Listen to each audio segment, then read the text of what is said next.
Jade, my ex cheated on me, that stupid narcissist. I was married 10 years or more, so I think I need to get paid for the rest of my life. Me too. I need revenge. I need revenge money.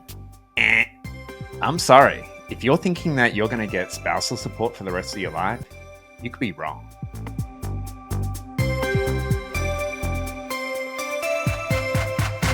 On today's episode, we're actually going to be talking about child support versus alimony. What's the difference and those financial considerations with both of them? Yes, and the fact that it's probably not going to last forever anymore. No. Sorry. Definitely a misconception. Yes. So we're going to talk on, we're going to talk about understanding the differences between what even child support is, as well as, alimony. Definition of alimony. Yep. Mm-hmm. Weird word. Yep. Or other names for it as well. Yes. Yep. We're going to talk about child support and how it's factored into calculations depending on your state. And we're also going to talk about factors, influencing the determination of the alimony payment. So really, the goal of this episode, and the reason why we really want to talk about it is because there are a lot of misconceptions, a lot of misunderstandings, maybe stuff that you see in movies or you hear from friends or family about alimony and child support.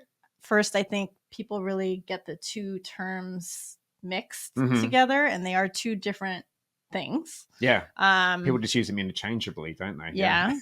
I think a lot of people have heard that alimony, if you've been married for over 10 years, it's kind of your income lottery ticket for life, that you're going to get lifetime alimony. Yeah. Not the case anymore, generally speaking. I think maybe that's a Hollywood one that everyone just goes, Yeah. I've been married 10 years. Or if you feel like your spouse is at fault, the higher income earner is at fault, that they owe you alimony to rectify that fault. Mm-hmm. No. Not so much the case anymore, is it? No. So I was doing a little bit of light reading. One of your favorite little studies, actually. So it was from a 2020 census report, and it actually found that 9.2% of women and 2.5% of men actually receive alimony following a divorce. Mm-hmm. A separate study in one of my favorite magazines, the American Academic of Matrimonial Lawyers, as well as the National Center of the State Courts, found that 25% of individuals ordered to pay actually alimony failed to pay, or they didn't make the full payment in a timely manner. So that's quite a lot. Yeah. I mean, my dad, rest his soul, never paid a lick of his child support. He owed it for probably 14 years. My mom never got one penny. Damn, he was consistent. He was at least consistent, and expectations were managed. Yeah, so that's kind of crazy. Not even one. Nope. And I do know of a friend that, the check is in the mail. You didn't get it? I think, my opinion, just to drum up those attorney bills so that the other person can go through their attorney to ask for another check to be rewritten and sent. Or a control. Yeah, control move, issue. Yeah. Yep. I'm going to tell you that I'm going to reduce it. Yeah. Or control when you get it. Yeah. All right. What is child support? What's alimony? Let's start with the definition. Yeah. So child support really refers to the financial payment after divorce that helps the cost of raising the kids. So those costs can, specifically include food, clothing, education, healthcare, and some other essentials. Probably does it include like soccer, like team soccer for $1,000 a month? No, not club soccer, probably not lacrosse, not some of those little fun things there. So that's going to be a different sort of negotiation.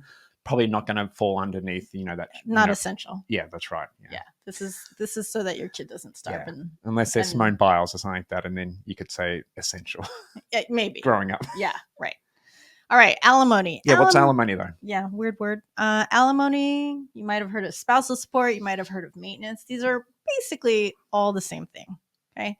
So alimony is the financial assistance the higher income earner may be paying the lower or no income earner spouse to help maintain that recipient standard of living, similar to what they had during marriage, or at least maybe just out of welfare sometimes. This is really, really important for the non-working spouse that may have been out of the workforce for decades, caring for the family in their home. We'll go into much more detail about this. Yeah, we've got a lot more to cover there. So really the primary difference is child support's all about the kids, while alimony is really more about supporting the spouse. The main purpose of child support is to ensure the kids are financially provided for, whereas alimony helps the lower income earning spouse maintain a certain lifestyle. Right. Yeah. Okay. Doesn't have to be, it won't necessarily bring them back up to what they were used to beforehand, but a certain lifestyle still. Yeah. Yeah. Child support, just a note, generally ends when the child is not a child anymore. Yeah. When they reach adulthood. Emotionally as a child, or is it some other age? Yeah. Or a certain level of education. Alimony, however, can last for a set period or until certain conditions are met, such as remarrying or becoming self-sufficient. Yeah. Maybe sometimes it could still be forever, but it's becoming more and more rare. Yeah, for sure. So how's even child support calculated? And it's also going to factor into what state you fall into there. So in general, it looks at a factor of combined factors. Okay, so including the income of both parents, custody arrangements, like, who's the primary caregiver, 50-50, 70-30. the needs of the child. There's some states where they'll even look at individual nights, how many individual nights you've got. Mm-hmm. Being a divorced parent, that can at least for my arrangement, we're constantly accommodating the other person there. So imagine keeping track of that there. Yeah. That'd be behind me. When we look at the states, there's really 3 different models that states look at. So many states use what's called an income share model. And, that's where the child support is based on the combined income of both parents and the costs involved with raising the child. Then that's split between the parents in a proportion based off their income. So, for example, we're here in California, they use an income sharing model. But if we were actually in Texas, they use something called a percentage income model. Percentage of income? Yeah, percentage of income. And that's where basically the parent will pay a fixed percentage of the income that for the number of children. So, 20% for one child, 25% for 2 children. These are examples. Yeah. Check your state. Yeah. Yeah, those were examples for Texas there. So I don't know if you've got like a lot of kids. If you have 11 kids with different mamas. Like a Nick Cannon or something like that. Like he never got married to them all. So he didn't marry all of them. So I guess his is sort of almost voluntary. I don't know how that would work out. But yeah. I mean, if you had one kid per 11 moms, I don't know. Is that 20% each? Like, I think that's when you start looking at higher income earners. So it's going to calculate He's an exception. Yeah, that's right. Okay, great. So how's alimony payment calculated, Joe? Whew, so many factors. This is going to be a doozy. I'm going to take a drink break. It is rare. Sorry, people, but it is rarely based on fault anymore. So whether they're a druggie, a narcissist, whatever negative description you want to talk about, it's not gonna factor in for the most part. Mm-hmm. Okay, just in terms of the calculation. But it did at one point in time, though. It did at one point in time. And I think that's why people still just have that ingrained in their mind, though. That's right. Yeah. That's right. So nowadays, there's other factors like need. Okay, does the recipient spouse or the lower earning spouse have enough to provide shelter, food, and utilities for themselves and kids, if there are kids? And again, shelter, food, and utilities is a need-based. Yeah. So not necessarily the big mansion, but just the basics, right? It might not be up to the standard you might be accustomed to while you're married. Mm-hmm. For example, need, right? If the the lower income spouse has a huge amount of separate property assets or a significant amount, mm-hmm. let's say they have a big inheritance or they have a trust fund, a judge may find that the need is not there because they are actually capable of putting a roof over their head. And there's definitely case law to, support that there. Yeah. One of the other ones is, also factoring in the ability to pay. Mm-hmm. Can the other spouse actually afford to make that payment? Can that spouse just quit their job and say, you know what, I actually can't afford to it? Gosh, yeah. Yeah, there's actually an interesting, funny case that came out of Colorado where I think some high executive said, you know what, I'm going to get back at you, my ex. I'm going to quit my job. I'm going to go to the mountains, start growing mushrooms. Therefore, I can't pay I can't pay this high level of Yeah, alimony. the judge actually ruled against him and said, you can continue to grow those mushrooms, but you're still going to have to keep on paying that money to your ex there. Because you do have that earning potential. Correct. So there is something called a look back period, depending on your state, of what that paying spouse is capable of earning based on past tax returns. So sometimes, why do they do that, you reckon? They want to see, in case that bitter spouse does say, "Oh, I lost my job. I broke my foot. I can't work anymore." Yeah. They look back at actually the earnings history of that spouse. And sometimes they'll just see, okay, if they're capable, you gotta figure it out and make that money. Go get a job. If you've lost it, sometimes they take an average of several years. Outlier years, such as a super high year, like you won the lottery, or a super low year where you did maybe get laid off at a certain point, but the other years are high.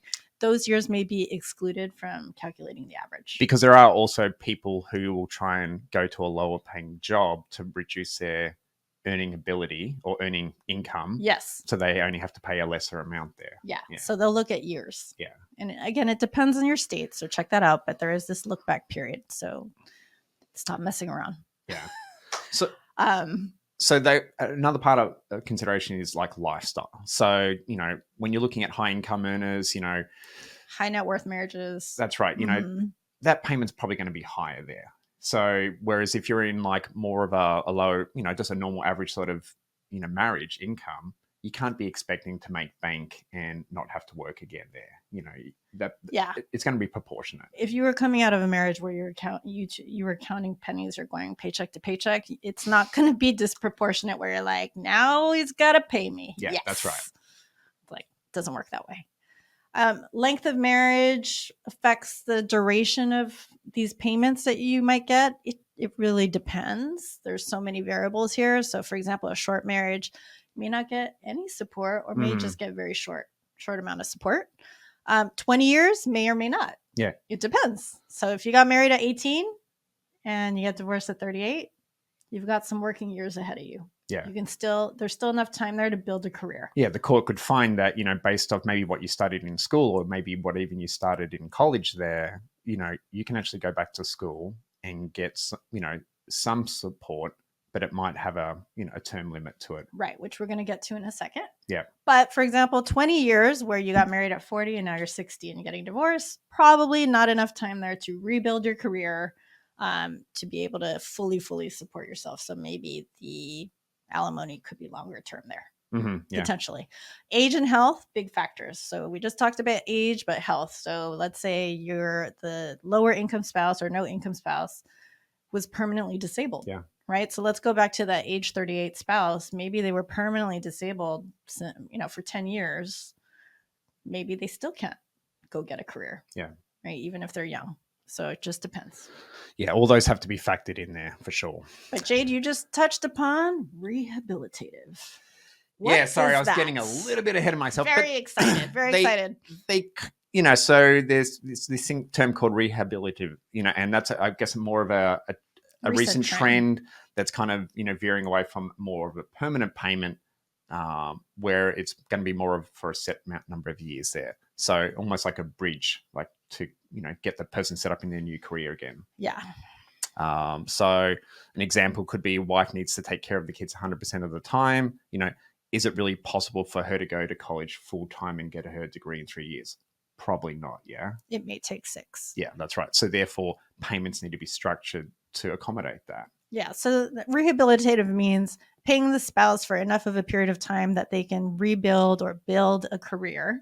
So either giving them enough time to change from one industry to another industry, or work on getting a promotion, or going back for some higher education. Any of those things. Similarly, there's something called declining alimony. So to me, it's kind of similar. They're very similar, yeah. Yeah. So it allows that lower income spouse to make adjustments to their career and potentially the cost of their lifestyle, right? And that paying spouse appreciates knowing that the payments are going to still finish on a set time there, and it's going to more of a decrease over time. Yeah. So that gives, again, that the lower income spouse time to not only potentially get an education or get a new job, but supplement that new job for a period of time until they're fully adjusted. Well, Mhm. hopefully fully adjusted. So there can be modifications done, correct? Yes. So If you have alimony, there can be modifications done. yeah, that's the big key there. So long as you've got it already built into the divorce decree, you An can agreement. make, Mm-hmm. you know, modifications to it. So because life changes, yeah, who knows what's going to happen 5-10 years down the line there. The paying spouse could really lose their job for real. They could really become disabled, yeah. Yeah. Yeah. Or the receiving spouse could land a large inheritance, or maybe they got a nice job at a startup and these stock options became Facebook or whatever. Yeah. Or Meta, I guess. So you can definitely, either spouse can go back to court if you've already had alimony built into your divorce. Yeah, either person can request a modification. So that's something to note. Alimony can be modified, but usually property division is a one and done agreement. So just be careful during negotiations. And something else to consider, though, just because you go back to get that, readjusted, it might not actually go in your favor. Yeah. So just be careful. Really think about what you're looking for, what you're asking for, what adjustments. Is it fair? And also think how it might actually backfire on you. And how much it might cost you to ask for it. Like, are you going to ask for an extra $50 a month in payments because you heard that person got a raise? Yeah. But it's going to cost you to get your attorney like $5,000 just to get that $50 a month. Like, is it worth it? Yeah. So things to calculate.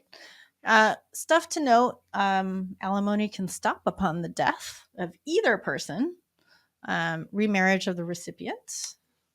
So that presents a bit of a problem if you're relying on your ex-spouse to provide you a set period of time of, benefits, and then they drop dead. Mm-hmm. How's that payment going to continue there? Right. So if this is something long-term, so for example, if you're permanently disabled, for example, and you can't work for sure, and spousal support is permanent, you may want to look into putting together a life insurance policy or a disability insurance policy, or even get an annuity in place for income payments to protect against these, hopefully not likelihoods, but like these possibilities of death or disability of the payer. Yeah. And if you are doing that insurance one, you've got to do that before the divorce is finalized, because they might not be insurable. So you want to find that out beforehand. Yeah, that needs to be done before the divorce is finalized. So for divorces post 2018, because we're not talking about people that are already divorced here, alimony is taxable to the payer and not taxable to the recipient. Yeah. And alimony is negotiable, like everything else. So, for example, if the payer doesn't want to pay as high of a monthly alimony payment, they could offer more in assets, right? To potentially lower payments. Yeah. So one thing to always remember, though, if you've agreed to, not have alimony included, if you opt out, if you opt out of it, you can't add it back in later. Yeah, it's a one and done. So, for example, I did this. So I probably would have gotten alimony, but I opted out, and I urged him to opt out too. So both people have to opt out. Yeah. And I know that my ex had this little smile on his face, like, yeah, sure, I'll opt out. So why would I do something like that, where I'm the lower income earner presently at the time? Why would I want both of us to opt out? Well, I think for you thought you had a higher earning income potential later on. Yeah. So therefore, it was in your advantage to opt out of it, because if you both opt out of it, can't go back to court and ask for it later. Correct. That's right. Also, I was at the time worried that maybe something would happen to his income earning potential. It hasn't happened, but at the time I was worried, and that maybe he would come back to me and ask for alimony later. And I just wanted none of that for either of us. Yeah, because you've already split up assets as well. These property and stuff like that based off that. Yeah. Yeah. So, but child support is different. It is. So child support, you really can't, it's not a negotiable, so it can always. I mean, it's negotiable that you can pay more than the state guideline if you want to. Correct. But you cannot opt out and have it be permanent. Yeah. Either spouse can go back to court and change it, ask for more, ask for less. But or just negotiate with that other spouse as well there. So, yeah. But you can't permanently opt out like you can with alimony. Yeah. All right. Divorce this or that. Jesus. That was a mouthful. Would you rather, Jade? Would you rather get a lump sum equivalent? Let's just say, would you rather get a lump sum now equivalent to 10 years worth of payments, whether it's alimony or child support? Or would you rather get that 10 years worth of payments? Well, I think I'd rather take the lump sum and then invest it on my own. Yeah. I don't know what the assumptions is. I would have to do some calculations there, but I think initially I'd go for the lump sum and then just reinvest that myself. I think, speaking for myself, I would too, because I know how to get it invested. But depending on one's circumstances, let's say you do get this option. I don't know. Yeah. But maybe in the negotiation, someone, your spouse says, okay, you could take this or you could take that. You really got to look at yourself and see how fiscally knowledgeable and responsible you are. So if you know that if you see lots of money in your bank account and you're going to blow it on fun things and not have any left over, then maybe you go for those income payments so that it's the stable income per month. So hearing this one, it made me think instantly to the lottery, where what would you rather take, the lump sum, or would you rather take the annuity with the monthly payments? And it really depends. Like for me, I'd probably take the lump sum. But if you're not really financially responsible or savvy, you probably may be better to take that monthly payment. Yeah. Yeah. So if you've ever seen those, the lottery documentaries or reality shows where they become dirt poor right after. Riches to rags. Right. Because they took that lump sum and then every relative took all their money. Yeah. Yeah. Get the income. But for myself, I'd get the lump sum. So would you? Yeah.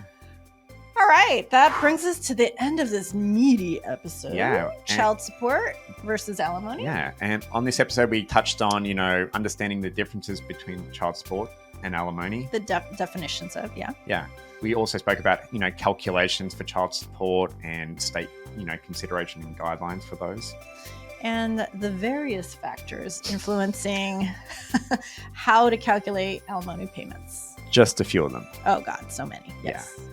So hopefully you got some meat out of that episode there. We went through it pretty quick, but there was a lot from those two little topics there, isn't there? So reach out to us if you have any questions, want to chat. Our contact information, of course, is always in the show notes. Yep. But I'm Joe. And I'm Jade. And this is Cover Your Assets. Talk to you in 2 weeks.